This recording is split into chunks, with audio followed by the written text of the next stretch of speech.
Here's the uncomfortable contrast. One platform is famous for defective systems and crew hardship.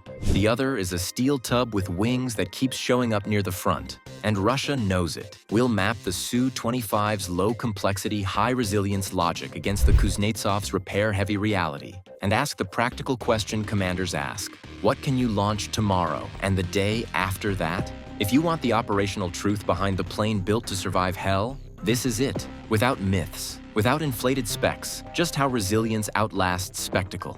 Before we move on, please take a moment to subscribe to the channel and like the video. The reason a 1970s ground attack jet keeps flying while newer assets sit is simple.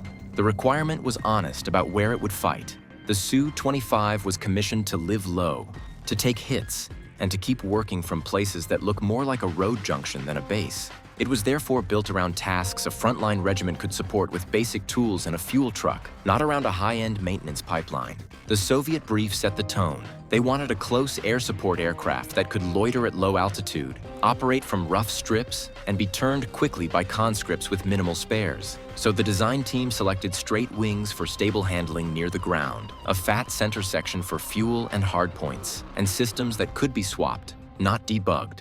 If you strip away the brochure words, the core was survivability under fire and short-field practicality.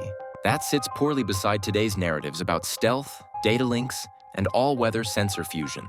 But the Su-25 trades those ambitions for armor, redundancy, and simplified controls. Under the canopy sits a titanium tub around the pilot and critical conduits. It is a bathtub in the literal sense, a shaped armor cell that routes fragments away from the torso and shields control runs. The rest of the airplane accepts mass penalties to protect fuel, hydraulics, and engine areas most likely to be hit by small-caliber fire. Low speed is not a flaw at 100 meters altitude.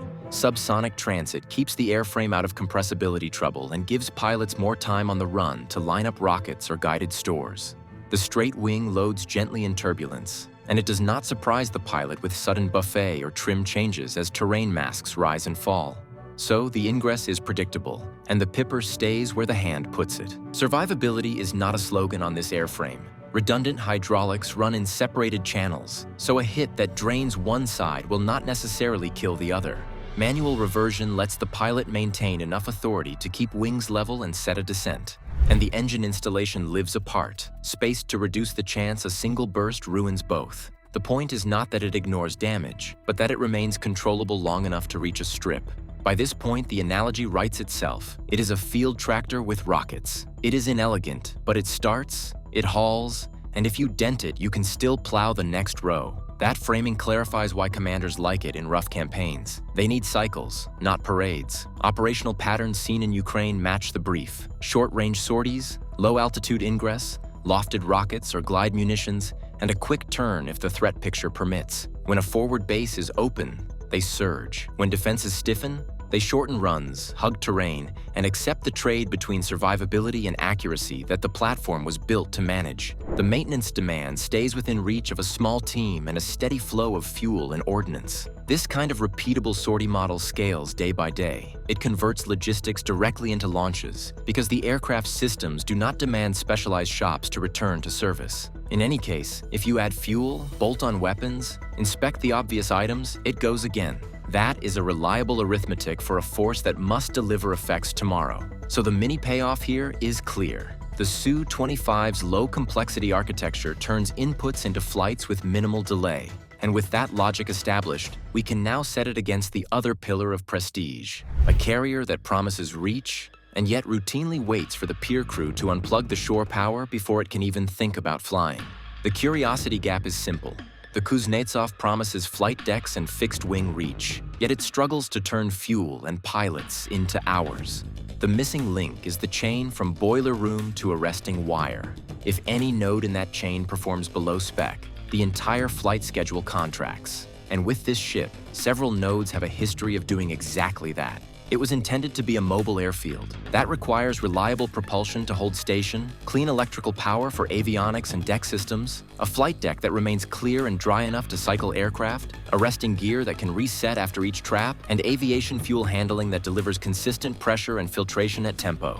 You need elevators, catwalks, firefighting systems, and ordnance handling that can operate in parallel. One way or another, those are the prerequisites for routine launch and recover cycles. The tension comes from what operators actually report: defective boilers, long maintenance cycles, and a reputation that a Kuznetsov tour is a penalty, not an award. Prestige is there, but penalties ride with it. If the engines cough or steam pressure wanders, the ship slows. If the ship slows, wind over deck drops and aircraft limitations bite. The best pilot cannot fly a schedule if the deck crew is fighting the plant all day. Nuclear carriers solve a different class of problem. Their propulsion grants long endurance and stable electrical generation, and so their operational windows widen. Kuznetsov's conventional plant narrows those windows. Fueling at sea becomes a constraint. Electrical loads compete with hotel services and maintenance demands, and as margins shrink, the carrier's air plan comes under pressure.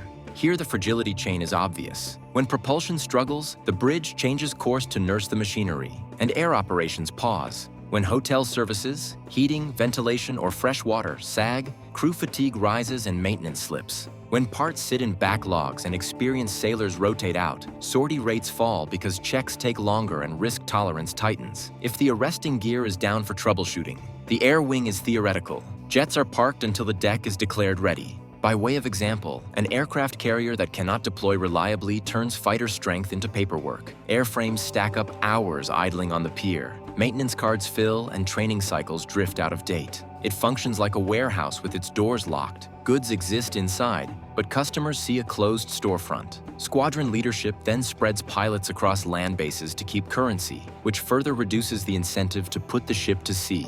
Comparative metrics underline this without overreaching.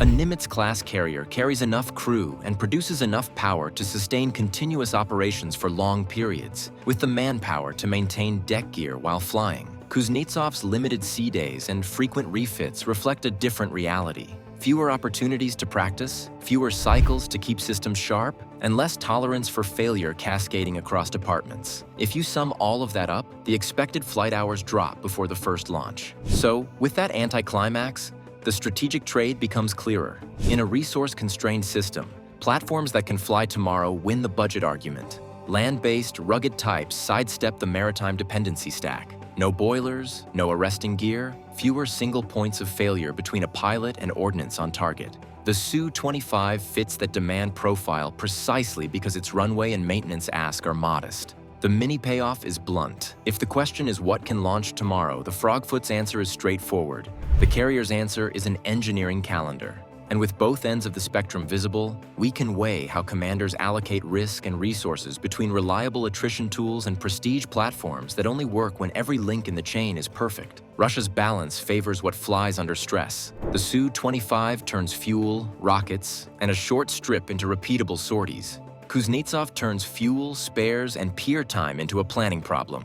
That asymmetry explains procurement choices more than slogans. If you want more evidence-led breakdowns of rugged platforms versus prestige systems, say which aircraft or ship should be put through this same test next. We can stack methods, maintenance ladders, and sortie math side by side. Future modernization will be graded in flight hours and recoveries, not brochures. It was therefore a simple filter.